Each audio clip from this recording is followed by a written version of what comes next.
Welcome to April's edition of Motor Mouth, brought to you by the Boyertown Museum of Historic Vehicles. I'm Kendra. I'm Dan. Dan, you're Dan. Yeah, right. So we're here in the 1938 Reading Diner, which by the time this airs, we will have had Diner Day. Although now filming tonight, we're madly prepping for our big Diner Day coming up. Well, we were practicing tonight too, because we Yes. just finished off some chili, homemade chili We somebody did. brought. Yeah. Tonight's entree of choice was chili, and I'm it gonna was wash really it down good. with Rita's Italian ice. That's afterwards, right. Yeah. You see, this show is all about the food, secretly. Behind the scenes, we're all about the food. Well, coming up here at the museum, we have our second annual food truck fair. The truck stops here, and that's going to be Saturday, June 25th, and it will be 11 a.m. to 5 p.m. We have it in our parking lot, and it's a neat event. We've got some trucks, if you were here last year, some returning. We've also got some different ones too, and it's really an affordable event. It's $5 admission, and it gets you into the food truck fair, but it also gets you into the museum too, and that's cheaper than our regular museum rate, so that's a pretty good deal, I think. Yeah.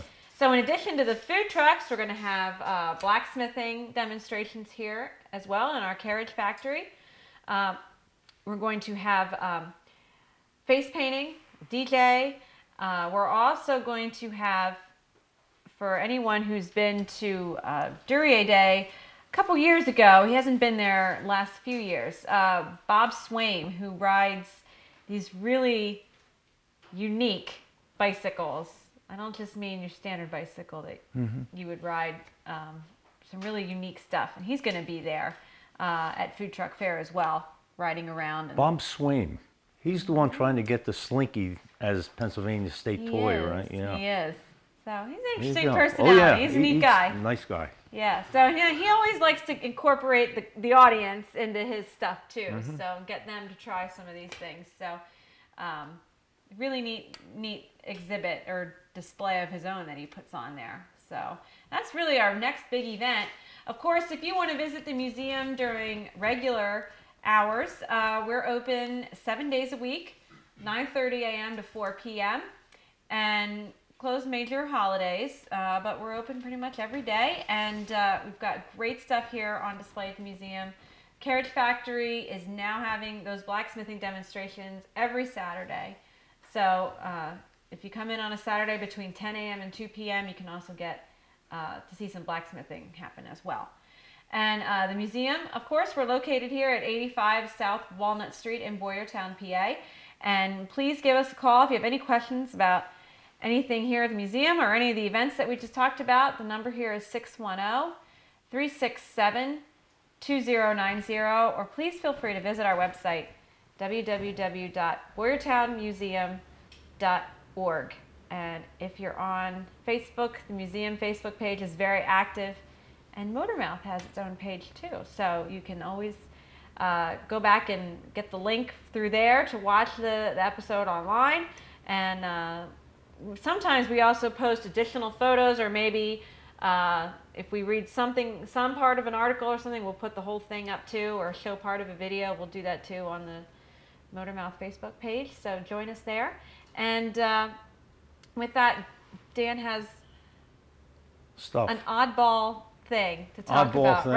right? Right. It wouldn't be Yeah. Motormouth if we didn't Dan, oddball. It same- goes together. It's like redundant. Go ahead, say it. I don't know what you're talking about. Okay. Putting words in my mouth. I was going through Hemmings Muscle Machine magazine about a month ago, and I saw this small advertisement there from an organization called Waldron's Antique Exhaust. And they're advertising something called the VOE, or vacuum operated exhaust. And it kind of caught my eye, and I thought, what do you mean vacuum? I mean, exhaust is exhaust. And so I went online and looked it up, and I actually called Waldron's up and talked to the owner his name John, so thank you, John, for giving me this information. And he was telling me about this, and this vacuum operated exhaust is an exhaust with a baffle in it that when you pull a knob, let's see, is it pull or push? Okay. Okay. You pull a knob on the dashboard, it opens up a baffle and it makes the exhaust go through your muffler better. Okay, more straight through, so it gives you a little more power, a little more noise, and all that stuff.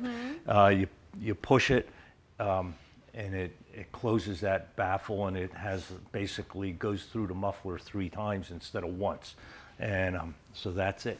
And this is, it's not OEM, but it's designed very similar to an OEM or original equipment manufacturer for some cars, actually a 1970 GTO.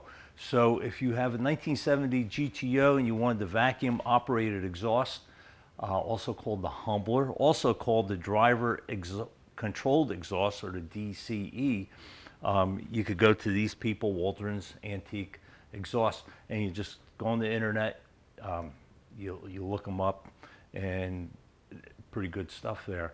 Now that's not the only product they have. They also make exhaust systems for antique cars, going all the way back to, I think he said his oldest that they have done is in 1914 something, I forget, and on up into the 80s, I believe they work on.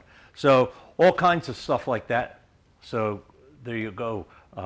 Waldron's Antique Exhaust. Now let me tell you a little bit about this vacuum controlled exhaust. You're going to see a picture on your screen there, and you're going to see 2 mufflers, and they look pretty much like your usual mufflers, except there's a disc type thing on the end, and that's actually the little diaphragm that runs off the vacuum from your engine, and it opens or closes a valve inside of there. It was found on the 1970 GTO, and it wasn't open or closed usually the way they described it. It was either quiet or tiger. That was the thing. GTO was heavy with the tiger stuff. Tiger. When they were first thinking it up, the head guy at Pontiac was John DeLorean. He wanted to open the mufflers, advance the timing, open the ram air flaps that gave the cold air to the engine. So they could do all this stuff for the car, but they ended up just doing the muffler deal. Now, very rare item here, and I'll tell you in a moment why that was rare. The VOE, or vacuum operated exhaust, was made famous by a GTO commercial during the 1970 Super Bowl. Who won that Super Bowl, Kendra? It's your trivia question. Anybody in our audience back there? No. Okay. Anyway, Kansas City 23, Minnesota Vikings 7. Okay, that was January 11th, 1970. That Super Bowl number 4. Anyway, they aired a commercial of this car, a car with this on, and it's really neat. You go online, you can watch it online. It's kind of hard to understand. It's kind of fuzzy and all that, but you get the general idea. And this young man drives into this drive-in with this GTO with this Humbler exhaust thing on it, and he's just driving through a drive-in restaurant, and he's looking for people to race with, and he pulls this little knob on it, and it gets real loud and everything, and it's really neat. It rumbles through, and then he pulls out a lot, and he takes off down the road.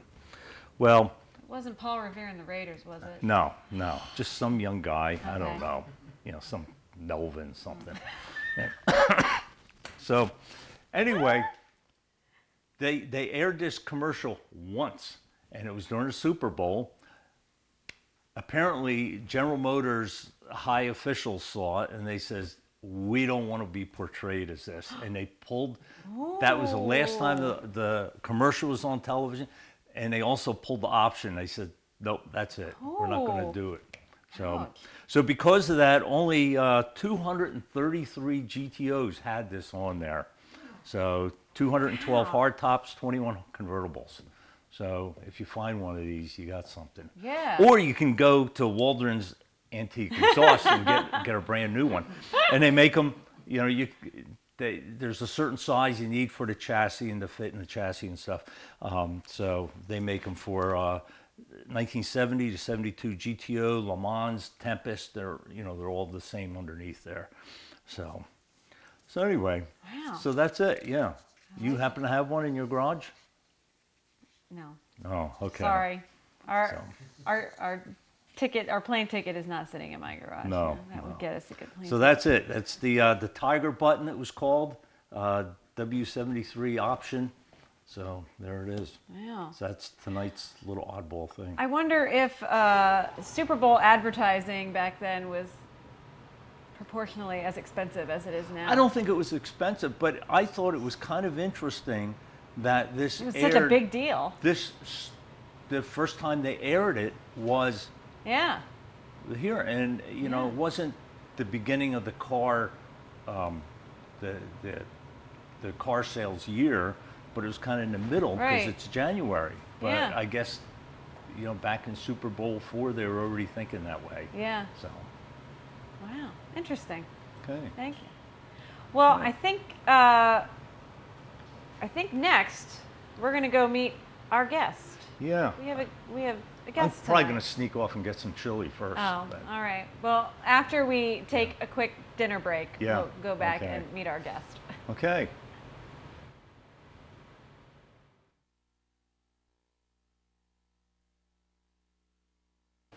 Boy, that was some good chili, It wasn't was it? delicious. It was good. One of the volunteers here at the museum made this homemade chili, and it was good. It was good. Really good. It was good. Really He really trumps my baked goods. I'm glad he's Yeah. here. Well, I don't know. No, yeah, he does. You I'm have glad to he's try here. again next month. Yeah. And then we're going to have Italian ice later, too. There was an unfortunate cheesecake incident last month. Oh, that was good. It was good. So anyway, we're not out here to talk about food. That's another But we show. could. We could, but I don't know. We'll talk about next part. month, maybe. Now, I have to tell you, I was at Hershey this past fall, and I'm walking up and down the aisles, and I see this gremlin, okay? And something kind of stood out different with this gremlin. I mean, you can easily see it here. But I got talking to the owner, and he was telling me all about it. So anyway, things worked out where we invited the owner, which is Brian Moyer, and his gremlin here. And so, Brian, tell us about this vehicle here, and then about other things gremlin. Okay. He's the gremlin expert. I was going to say fanatic, but I'll say expert. A little bit of everything. This is a 74 Gremlin prototype. American Motors made most of their prototype cars in-house. So this car here is basically half an existing metal car, and the whole back end, where we see the difference in the shape of the car over a regular Gremlin, is fiberglass. And again, they made these in-house. They would make a clay mold. They would reverse mold it, make a mold to make the body itself, then graft it onto an existing chassis. This car was shown in 1974 at Greenfield Village at Sports Car and Review with a second prototype they had built, which was the Gremlin G2. These cars were purposely shown to get the public's opinion on what they thought. This car here retained the shape of a Gremlin, basically the chopped off back end. The other prototype had a fastback on it, which was more or less, looks like a more modern car that we know nowadays. And that's what they wound up producing, and that became the AMC Spirit. Again, this car here, the only reason why it saved was the head of design, Richard Teague, decided to save the car and actually had it in his private collection. The family drove it. The car roughly has 10,000 miles on it. So it was actually put on the road and driven for a prototype. You don't see that too often. One unique thing about this car is all the windows in it are real glass. most of your prototypes had plexiglass type windows put in it, but they decided to make real glass for this car, which is really different. You don't see a whole lot of that.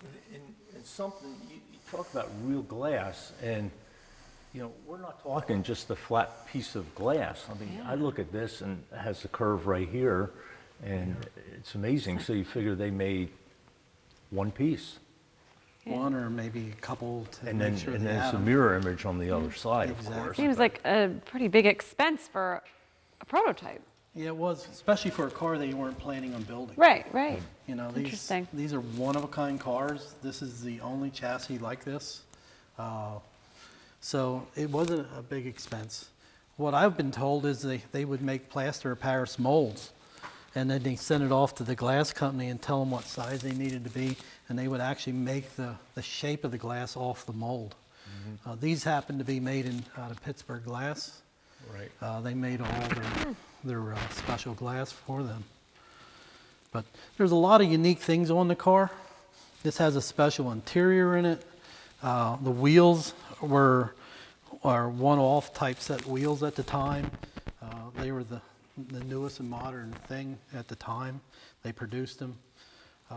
This car here, being a 74, already had the big bumpers. I mean, we all know the early 70s and 60 cars had the real thin bumpers on them. Right, right. And then in 73, they started having mile per hour bumpers, 5 mile per hour hit or a 2.5 mile per hour hit on the rear bumper. This already has the big bumpers on it. Which, Yeah, you were telling us that when they first were showing this, it was a different color. right. This car was shown in two different forms. This car was originally white, and where you see all the blackout on the roof and the sides, it was all chrome. The wheel lips were chrome, the bumpers were chrome. And what they did is they would refresh a car and show it a second time. They did that with almost all their prototypes.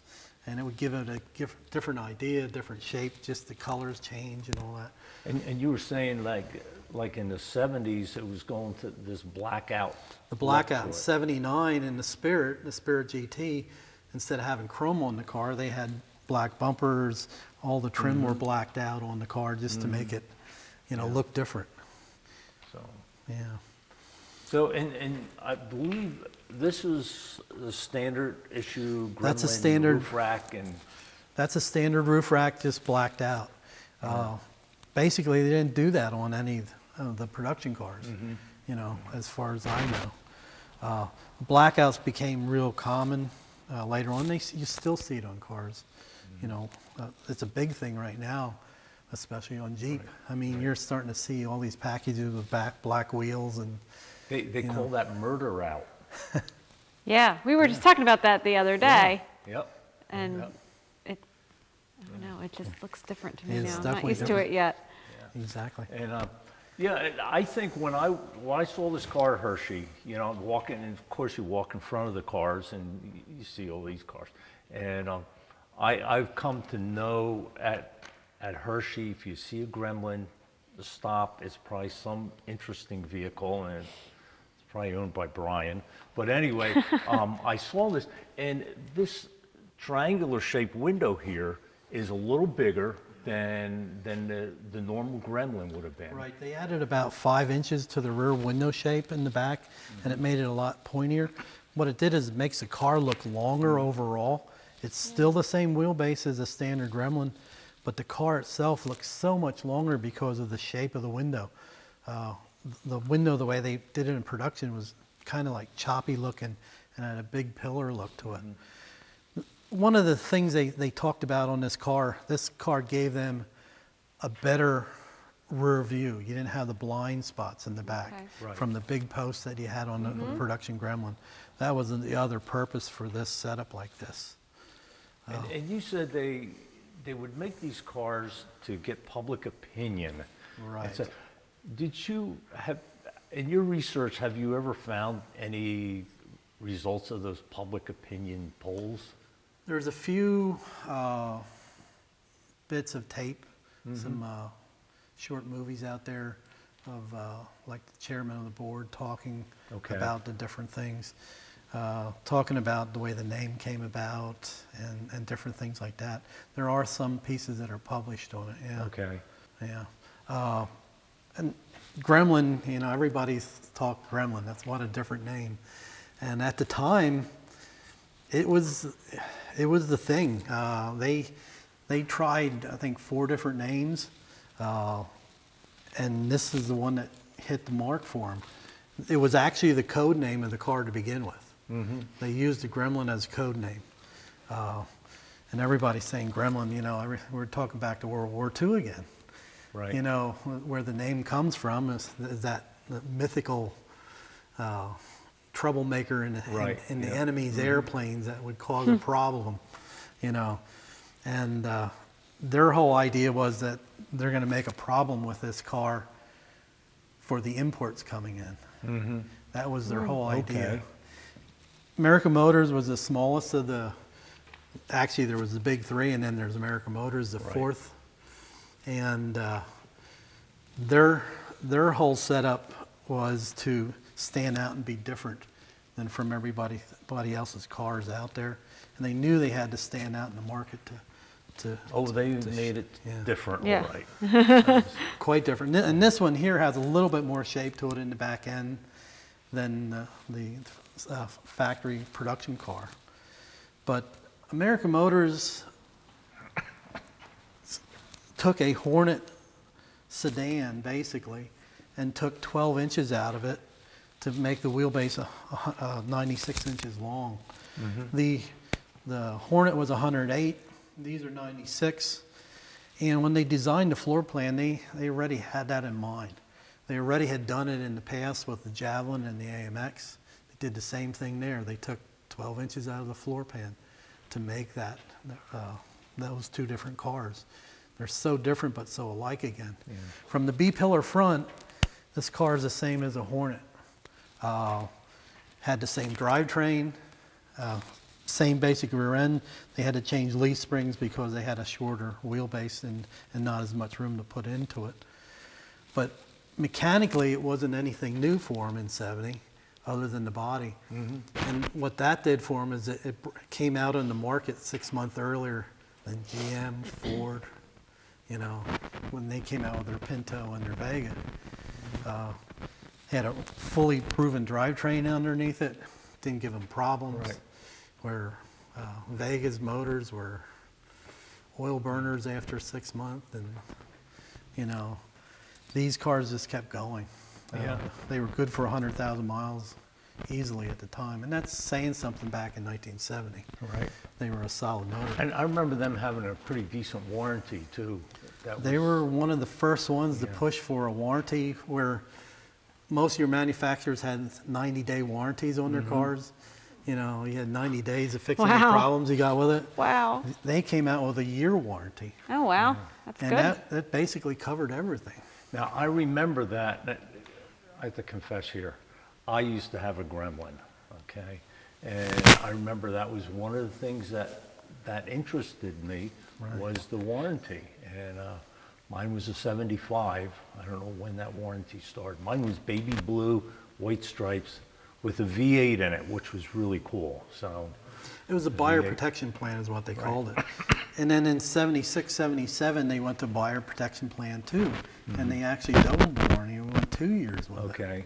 And that's kind of the beginning of the warranty wars Yeah. in manufacturing. Yeah. And then almost everybody followed it. Had to offer something. They had to offer Yep. something to you know, to keep in competition with everybody else.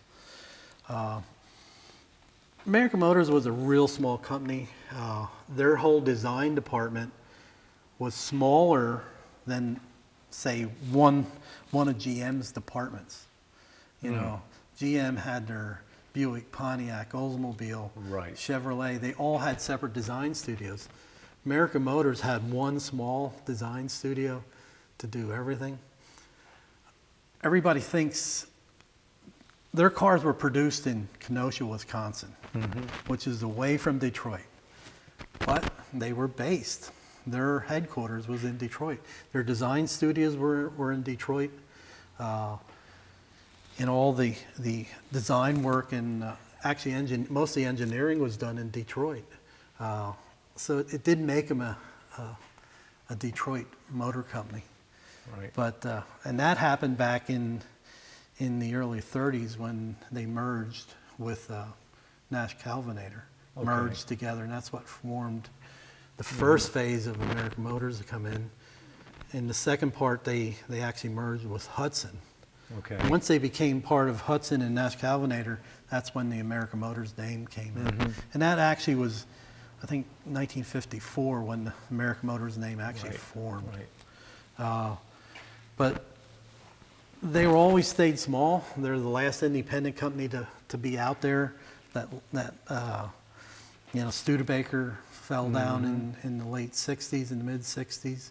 And they were the last independent out there until in 86 or 87 when Chrysler bought them out. Right. And that was mainly to buy the Jeep. The Jeep, yeah. You know, American Motors had just put up a brand new assembly line, state of the art. It was better than any assembly line Chrysler had at the time. They got that. They also got all their design people that they had. And that's another unique difference in American Motors. Because they were so small, everybody knew each other, and they worked together as more of a team. Where if something was designed and put together at GM, it had to go through all the legal steps of all the different head-up guys so they could approve them to do something with it.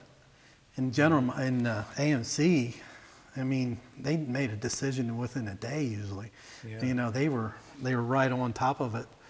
You know, they used to have to still get the chairman of the board and stuff in, but it was a lot tighter knit corporation as far as that. I've been really fortunate over the years to talk to a number of the older designers, the ones that are still living. And I actually got to talk to two people that actually worked on this car, which is kind of neat. Oh, yeah. You know, cool. that you can actually talk to somebody that actually helped build the car, you know. Okay, now I know you have a bunch of Gremlins. Just a few. A yes. bunch. And you have some other, I mean, this is not your only, we'll say oddball or prototype. You Prototype, have other yeah. ones. And why don't you kind of give us a brief synopsis of some of the other ones you have, because they are really interesting.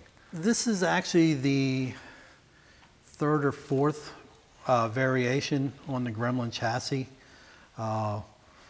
In 1972, January of 72, they came out with what they called the Gremlin Voyager. It carried the same shape as a regular Gremlin. You look at the car, it looks the same. You go around to the back and open the window and turn a handle, and the whole back of the car slides out. Like a pickup bag almost, like yeah, that much of it. It just slides right out the back, and it extends the car about another 2 feet. And I believe you said that came out for like sleeping.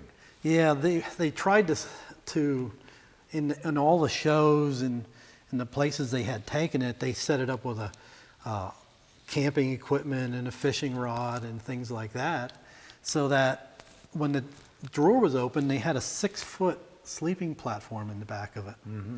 So so it was cool. kind of like a mobile camper. And even in the description in the press releases, one of the press releases talks about a tent that they were going to make to put on the back of the car so that you would actually have an enclosure in the back.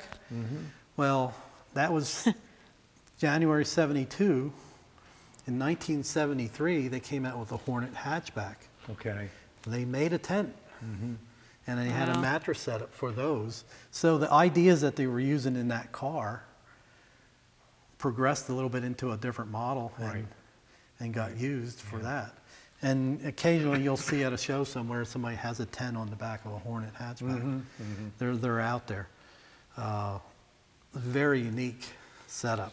And then take GM comes out later on with their oddball car, what is it called? That they put a tent setup on the back of that too. I've seen it with a Nova, a hatchback Nova from 73, 4, 5, somewhere in there with the tent. Yeah. So, But you know, everybody seems to copy each other. You wonder Sure. why, you know, and we see a lot of cars that, okay, this guy has a fin on their car, 2 years later, and next year the other corporation has it. There was a lot of crossover. Yeah. People. They were trying to get designers to buy out and go to the next corporation. And the same thing happened with American Motors. Richard Teague actually worked for Packard until they closed. Okay. And then he went to American Motors from there, and he finished his years out with American Motors. They always had a tight budget. They were always fighting to have enough money to produce something new, come out with something new. And that was the whole idea with the Gremlin. Cost was really minimal. Yeah. For them to produce this totally different looking car, it cost hardly nothing compared to what it would cost to, like GM or Ford when they came out with their Pintos and their Vegas, because here they had an existing chassis that they redesigned, and they beat them to the punch. And everybody said American Motors wasn't going to have a subcompact. Yeah. And that's the era where you start hearing that name. You know, right when these small cars came out, subcompact, everybody knew the compact or the mini name on cars. You know, here's a car like in between that. Mini cars were cars usually 90-inch wheelbase or smaller. Right. Now this had 96, which is smaller than a compact car, but you know, longer than a mini car. So that was a new phrase that basically started being real common when these cars came out. Okay, and another vehicle you have like a Gremlin pickup, not the Voyager type, Right. but you have one that looks like a pickup, Right. and that's kind of interesting. In 1972, they came out with they made two of them. It was called a Hornet or a Cowboy Hornet.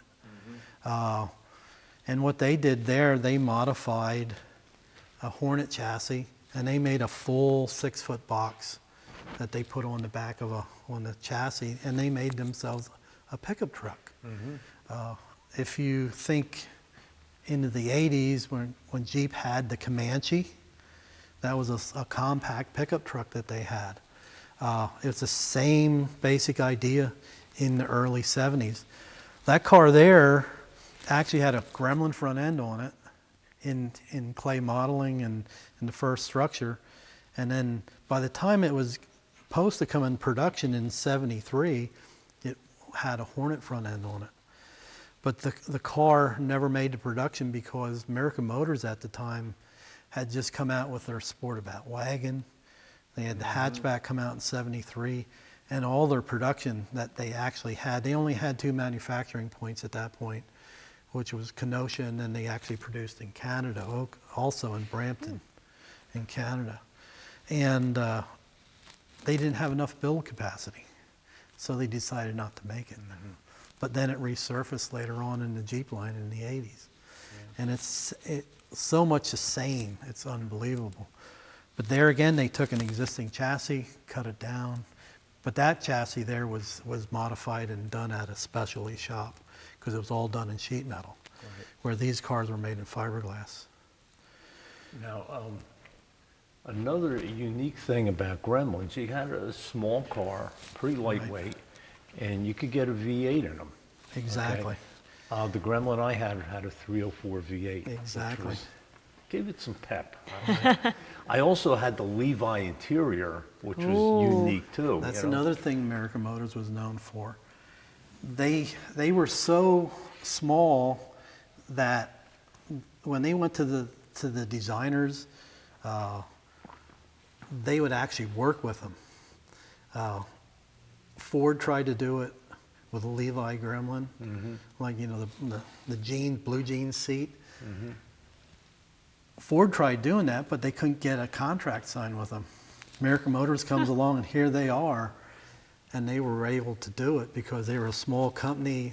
They didn't have all this red tape to deal with, and Okay. you know, so they did a series of cars Blue Jeans Interior, Pierre Cardin, Right. which was in the Javelins.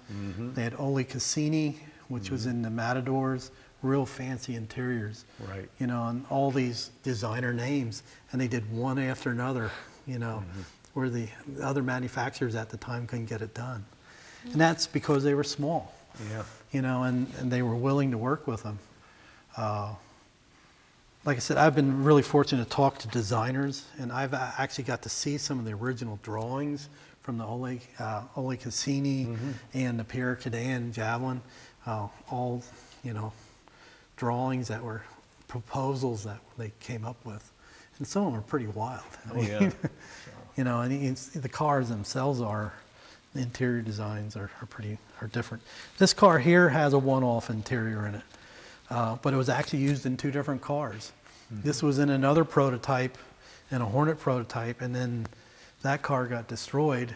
And of course, they saved saved parts it. and pieces and put it in this car. Well, I'm looking at the seats from here, and It's a kind of looks like one of my shirts. No, Exactly. It would fit in just great with us. Oh yeah. it's a Like a plane right now. black and white plaid. But back to the Gremlin, like I said, the Gremlin came out in '70. My Voyager is a '72 prototype. In '73, they had this Hornet GT prototype. And then in '74, they had this, and then they had the Gremlin G2. Luckily to have both of those, the Voyager and this XP. This is called the Gremlin XP. Like I said, the only reason why it was saved again is because a designer that had a design decided to save the car. In most cases, it doesn't happen. American Motors being as small as they were, they would release stuff that normally would have been crushed. That's how the Voyager was saved. Okay. You know, that car was actually sold to an in-house personnel that needed a car, and he drove it on the street. Another prototype driven on the street. Couple things like that you hear. You never heard of it that much in GM, other than like Harley Earl would actually drive some of his prototypes around in Detroit area. And those cars were extreme too. You know what's interesting, and I read stuff about that, and you know we look at it now, you know, decades later, and think, oh, how could they do that? Or they had something, and guy got this experimental car, and he ended up putting a different engine and went drag racing with it. I said, no, this is a history. Well, it was just a car then. But now, Exactly. you know, Yeah. after a period of decades. Yeah. And, so. You said Teague was the one who kind of rescued this and drove it around. Is he Right, one his of the men that you got to meet, or? I got to meet him twice. One time at a national AMC car show. He was the guest of honor. I'm cleaning my car. I had a modified Gremlin at the time, and I still have it. But I'm cleaning my car, and this guy taps me on the back and says, "I really like your car." And I turned around. Here it's the head of design of American Motors, you know. And it just, you know, it was kind of neat. And that's when I got to talk to him about this car. He had already sold it, and he had just retired at the time, and it was gone already. And it took me 10 years to find it. I was really fortunate to find it, and found it in upstate New York. It still was around and got saved, and nothing happened to it. So when you acquired this car, did you have to do anything to it? This car is pretty much the way I found it, other than cleaning it up and polishing it and trying to take care of it. It wasn't stored very well at all.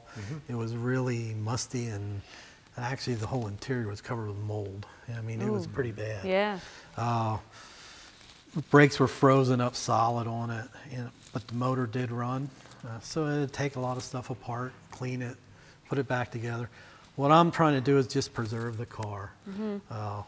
Most cars nowadays, you'll find them, and they're taking them completely down and restoring them really pristine.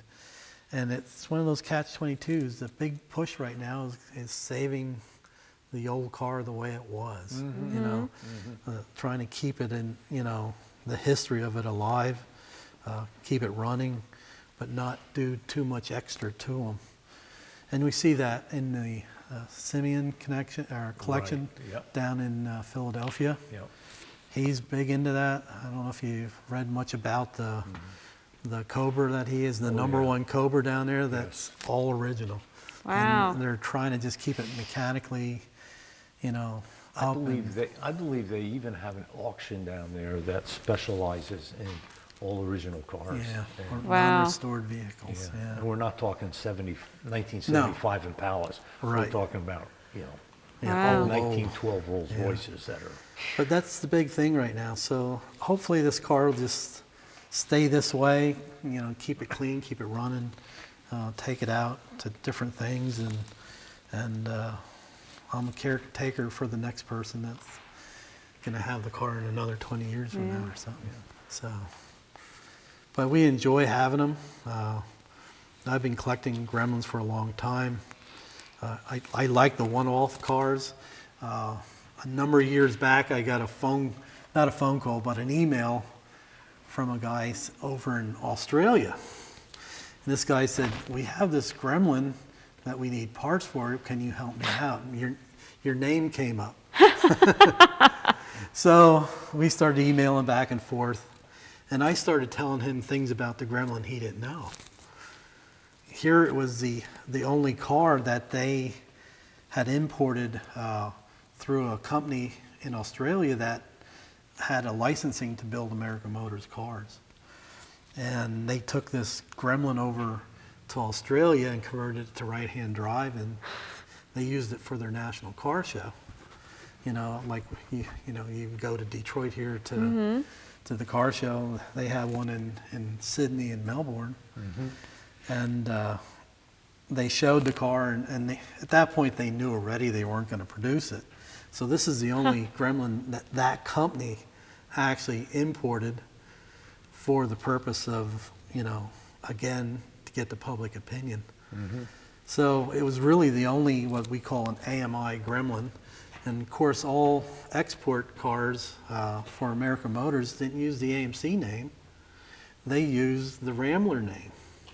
Okay. So that makes it a Rambler Gremlin, which is unique to a point because Mexico also used the Rambler name. But the only vehicle in Mexico that carried the Rambler badge was what we would call a Hornet. They call it an American down in Mexico. So in a way, it's the only Rambler Gremlin that there is. The first Gremlin they had in Mexico was 1974. And at that point, they identified everything by their vehicle name of VAM, Okay. which was their initials for American Motors down there. And that was a government and American Motors setup down there. They actually produced cars down in Mexico. I remember seeing your Rambler Gremlin at Hershey again. Right. And I remember that catching my eye. And just like, wait a minute. And then there was some sign in front of the car or something, and it really was interesting. And I probably ended up talking to you. I probably didn't know who you were. Probably that at the time, yeah. So it was kind of interesting. Yeah. So I noticed we have just about 3 minutes to go here. So this is great that you brought this. And Yeah, what Right here. what did we not ask you about this car that we should have? Well, what just makes it so unique is that it was saved. Yeah. yeah, and You know, and I'll tell you, especially- as a car person, thank you for doing this. Yeah. You know, being You know, especially being a car that's half metal, half fiberglass. That's neat. I mean, in most cases, they start crumbling and falling apart. This has its little cracks and Sure. problems on it. But there's some unique things in the front, too. They used production Hornet fenders on this at the time. And everybody calls this style front end a Hornet front end, but it really isn't because it was actually on the Gremlin Voyager first before it was used in production. So all their models kind of mixed together. But it's a very unique car. Gets a lot of looks. People don't understand it. We pulled into a car show out in Ypsilanti, Michigan with it, and some guy came running over to the person that ran it and said, "This is supposed to be all stock cars in here. That car is a modified car. Somebody modified that. That can't be here. That can't be shown here." Guy turned around to him and said, "You don't know what a prototype looks like?" And he quieted right down.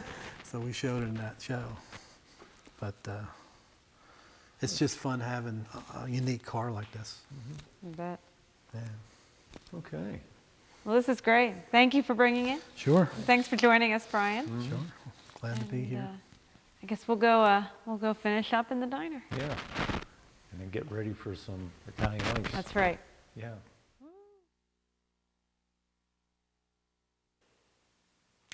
All right. Well, we're back in the diner. We had a great talk about gremlins. Mm-hmm. That was great. Now, we're going to go back to, I'm not going to call it oddball because it's not, but this is our continuing series of World War II segments, Right. home front Right. segments, Yep. automobile related. So, Right, correct. What is tonight's World War II? Okay, tonight is going to be talking about cars that were in the United States during World War II, sort of. Sort of. And to go back, for all you history majors out there, December 7th, 1941 was Pearl Harbor Day. That's when the United States was attacked by the Japanese. The next day, U.S. entered into World War II. January 1st, 1942, which was less than a month later, the government, Department of War, mandated that no new automobiles could be delivered with exposed stainless or chrome trim, with the exception of bumpers, bumper hardware, and windshield wipers.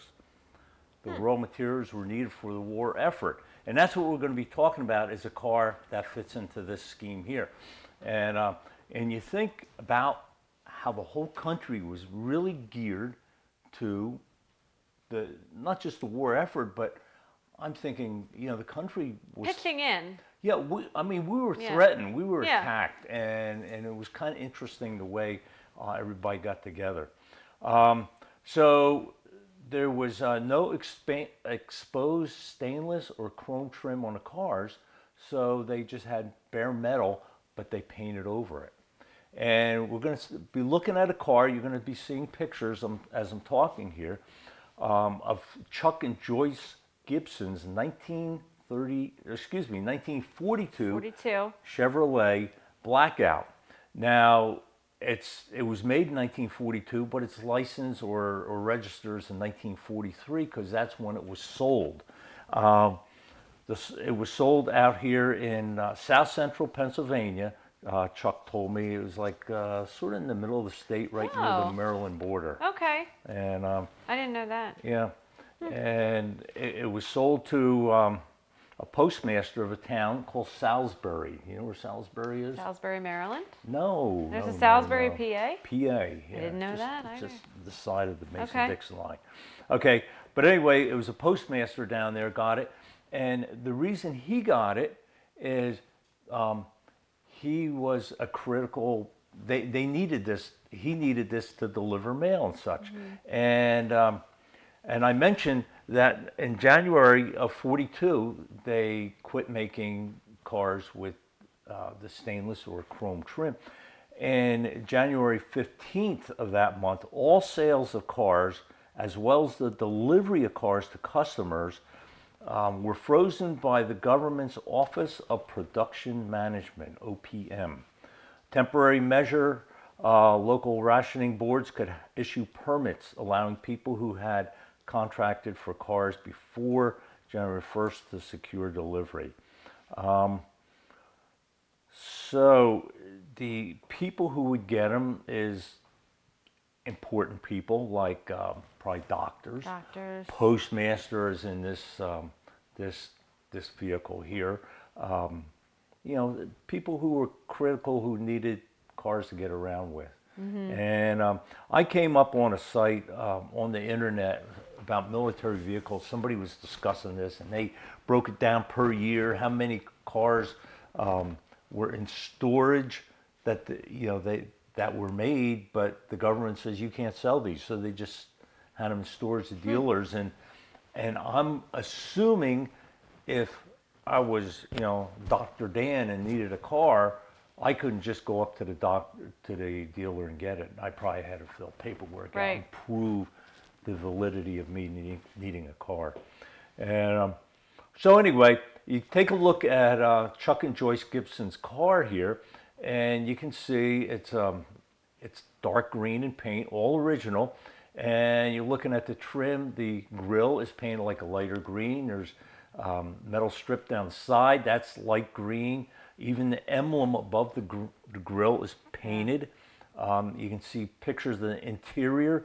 The dashboard is painted, no chrome on that or stainless steel. You'll see one picture, it looks like a big round dot on it. That's actually the hubcap, one of the hubcaps on it. And you look closely, you can see the word Chevrolet stamped into it, but it's painted that pale green. The handles, the door handles for the windows and to open a door, before this time they would have been like a pot metal, like metal, but these were replaced. They were plastic with, I guess, like a metal frame so they wouldn't break off or anything. So that's pretty much it about these cars. And kind of interesting, that these cars are out there. There's not a lot out there. I've only seen a couple of them. You go online and you type out, you go to Google and you type 1942 blackout cars. There'll be a bunch of pictures there. But here's one I actually found. And not with this particular car, but I'm going to read a quote I found. It was online on a forum. Somebody wrote and he said, "My father was a Chevy and Olds dealer in those days. He stored 16 of those blackout cars at the beginning of the war." Again, the dealers already had them, but the government says, nope, you can't sell them. So the dealers just stored them. Wow. This person says, "We called them paint cars. The cars went through a very exacting process of preservation so they would last for the duration of the hostilities." Again, nobody knew how long these hostilities would go. Okay? Right. Only individuals with important war-related jobs could get permits to buy these cars. I remember sales to an agent of the Manhattan Project, which was the atomic bomb, to our local doctors, to several farmers of large acreage. All cars were sold by the end of the war. They were very attractive cars without bright work. I also read that people thought these cars were ugly too, because they didn't have bright work. But it's interesting to read about this. Okay, now this particular car, I have to tell you, a little heads up, a little inside scoop here. Starting in December, we are working towards putting a World War II display, and we got some military vehicles that are coming in. Well, this same car, Chuck Gibson's car, is going to be here. In fact, it's going to be like right out there. We're planning on parking right in front of the diner here. And Chuck was really excited to have it part of our display here, and so I'm looking forward to it. Oh yeah. I haven't seen the car. He says right now the engine's out of it, but they're going to be putting it in. They got a couple months. Yeah, they got several months to work, and so we'll see how that goes, and I'm looking forward to it. Well, I think it's neat because they're going to have the military stuff, like you said, but then this car, and I think hopefully in here in the diner, will kind of tell a little bit about what was going on here in our country while the war was going on. So it's a neat addition. Oh yeah. So. Okay. All right, and I guess, I guess we're at the end of our show, aren't we? We are at the end. Yeah. So again, have some Italian ice now. Oh yeah, that's right. Now it's dessert time. Yeah. All right. So we thank all of you for joining us this month, and we'll be back in May with, I believe, some Pottstown history to talk about. Yes. I believe we'll be talking a little bit about some really local history, so you'll want to join us for that. And other than that, we hope you all visit us here at the museum. Once again, open 7 days a week, or visit us online, BoyertownMuseum.org, or visit us right here at the museum, 85 South Walnut Street in Boyertown. So we'll see you all next month.